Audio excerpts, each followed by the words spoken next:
Whenever Stephanie asked me to pray about giving my testimony this morning, I thought, I don't think she realizes that for 2 years now I've been teaching an orthopedic class that lasts 2.5 hours long, and it's twice a week. I'm actually really used to being in front of people now, but this is much different than teaching orthopedics, so I appreciate your graciousness to let me speak.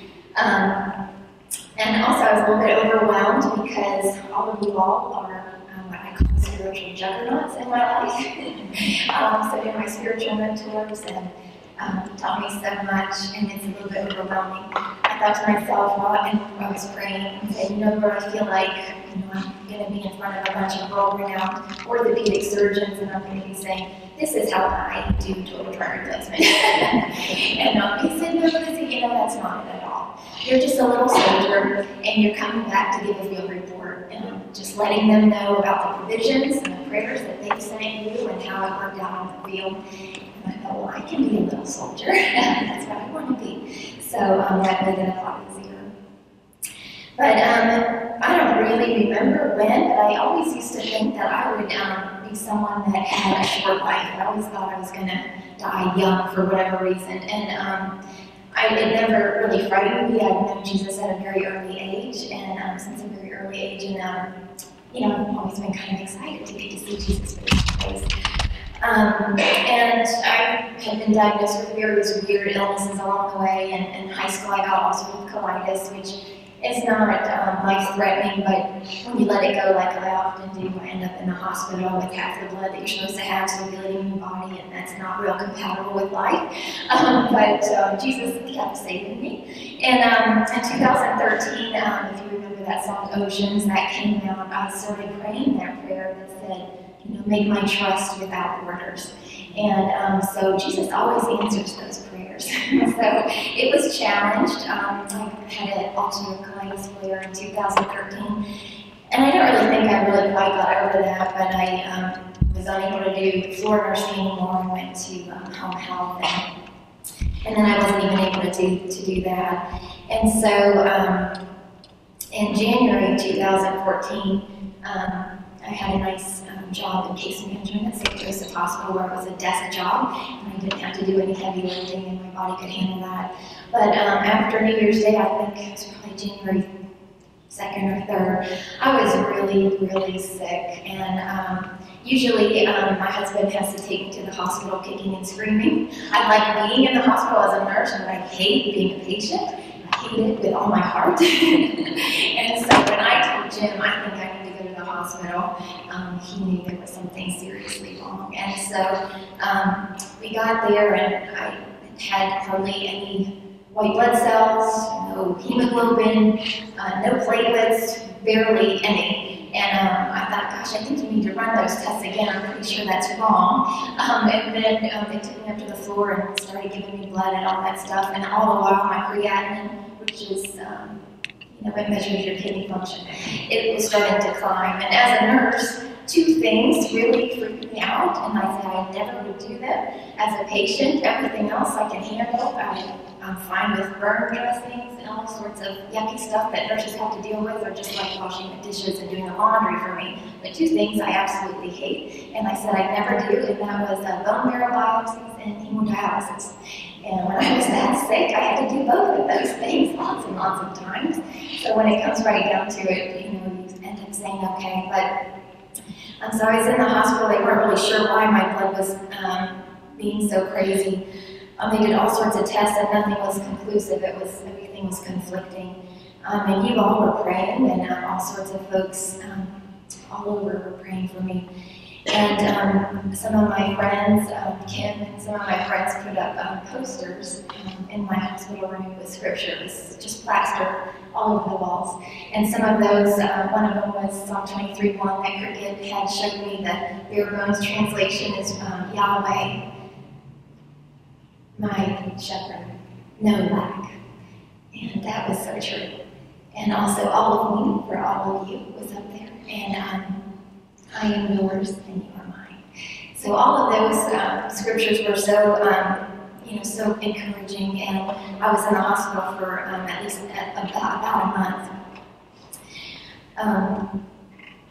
But, like I said, I wasn't ever really afraid of death, but I was really afraid for my family. So it was coming down to it, and I couldn't figure out what was wrong, and everything was propping me up, and there was no answers, and I wouldn't be able to live with tons of blood transfusions all the time. So I had the peace from the Lord, but I was still wrestling with really dying and leaving my family and my precious husband and 2 boys, what would happen to them. And thanks to your all's prayers, I was able just to finally let it go. It was probably 20 days of wrestling with that. And after I totally surrendered that to Jesus, he gave me Psalm 116. Psalm 116 wasn't fulfilled yet, but it was my passage. And I'm going to read that to you and try not to cry. So it's Psalm 116, starting at verse 1. I love the Lord because he hears my voice. And I pray for mercy because he bends down to listen. I will pray as long as I have breath. Death wrapped its ropes around me, the terrors of the grave overtook me. I saw only trouble and sorrow. Then I called out the name of the Lord. Please, Lord, save me. How kind the Lord is. How good he is. So merciful, this God of ours. The Lord protects those of childlike faith. I was facing death and he saved me. Let my soul be at rest again, for the Lord has been good to me. He has saved me from death, my eyes from tears, my feet from stumbling. And so I walk in the Lord's presence as I live here on earth. And that was given to me before they even had a diagnosis for me, and I didn't know if I would live, but it was a promise to me. And when we're going through trials, he tends to give us promises, just like in Pilgrim's Progress, remember Faithful, who was in Doubting Castle with giant despair, and his wife Dividends. And Faithful forgot about the key in his sock. And the key was the key called promise. And I used to think, I think John Bunyan got that wrong. I don't think it should be the key called promise. Surely it should be faith or love or something like that. But it makes sense to me now that when we're in despair, we got to pull out our promise, whatever it is that the Lord has given you. But in addition to Psalm 116, both Beth and my daddy on separate occasions spoke Psalm 118:17 over me. I will not die. I will live and tell what the Lord has done for me. So that was a sweet word from the Lord. So after those 20 days, and very soon after I totally surrendered and completely trusted Jesus with everything, Jim called all of our prayer warriors and asked to pray specifically for a diagnosis so that we would know exactly what was going on. And it's a long story that I won't get into, but Jesus miraculously answered that, and they were able to diagnose it as atypical hemolytic uremic syndrome, which is, as the name implies, very atypical and weird, just like me. And so they were able to treat it with a medication that is considered the most expensive drug in America. It wasn't approved by the FDA yet, but it is now, I think, just even recently. So it has been able to prolong my life, and I'm so grateful for that. I was able to stop hemodialysis and get to come home soon after.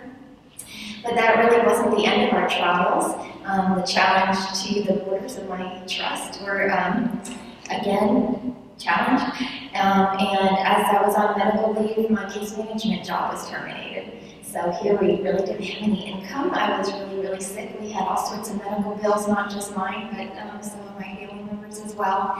And we just had to trust Jesus. Not only did I not have a job, how that kind of goes with your identity, what you do. But with all the ravages of the illness, I looked totally different. I tell Jim I look like a monster. He's so sweet. He said, no, I don't. But with the kidney failure, I had gained 25 pounds overnight, literally. And my hair was falling out, and I was all bruised everywhere because I didn't have any platelets. I just really didn't look good. And it just seems like when all these things are stripped away, what's left? Whenever we trade all of ourselves for all of Jesus, Jesus is left. And guess what? He's enough. Linda says, he's enough. And he was enough. So I did have to go get my things from the hospital, And that was very challenging, you know, when your job is terminated. I don't know if any of you have dealt with that, but it's, even though it's not my fault, you know, it was just the position that was terminated. It was still, you know, really demoralizing and embarrassing. So I had to go, and I told Jesus, you know, I really don't want to go get my things. I really just want to leave them there. I don't ever want to go back again. And, you know, he said, you know, you have to go.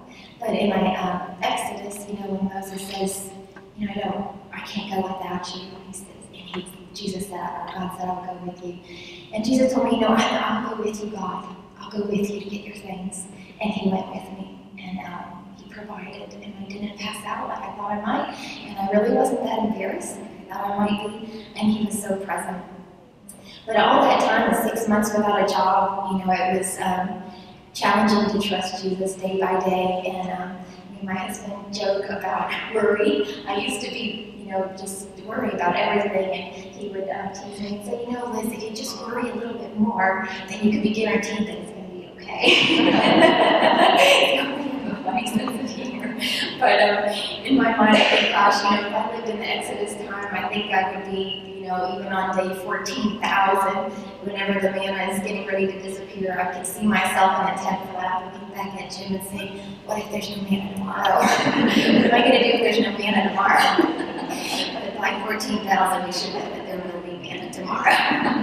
And also, you know, in my mind, it's like a worry barometer, and I thought, you know, Jesus is measuring how much we worry, and if he would say, oh, golly, Liz, you know, you're just right here on the worry barometer. If you had just worried a little bit more, all these trials would have been taken off the docket.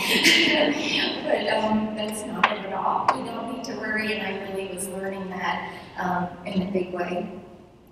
And not only that, but in Psalm 78 and also Psalm 106, I was challenged not to grieve the Holy Spirit and grieve the Lord whenever the Israelites just refused to trust God to take care of them. And they wouldn't enter the promised land because they would not trust God to take care of them and their family.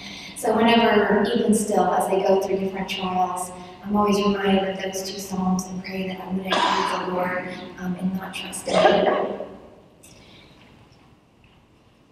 So, in closing, I would want just to bring up Frances Ridley Havergal. She's one of my favorite ladies who wrote Take My Life and Let It Be. She's just the coolest lady. But she, you know, just embraced His will no matter what. And when she was told, she was a young lady and was told that she wouldn't be able to live another week. She was so sick that she would be dying soon. She clapped her hands and exclaimed, never mind, it's home the faster. God's will is delicious. He makes no mistakes. And so whenever we're faced with challenges, I remember that He makes no mistakes. His will is delicious. I will accept it no matter what. He promises to care for us. The other thing is just His intentions are good. Remember, Becky would always say, and in my journals reading back, we are in His hands and they are good hands. So no more doubting the intentions of the Lord. They are always good, no matter how bad the circumstances are. His intentions are always good. And I refuse to ever doubt that again, no matter what. And the last thing, Hannah Woodall Smith had said in her book, Living a Victorious Christian Life, I think Kim taught me this in Sunday school, that the two wings for victorious Christian living that we need to fly are total surrender and complete trust. So those two things are the things that we need. And so Psalm 92:1 is one of my favorites. This I declare about the Lord. He is my God, and I trust Him. So in closing, I would just be bold enough to echo what sweet Frances Ridley Havergal said. She said, ever since I trusted Jesus altogether, I have been so happy. I cannot tell how lovely, how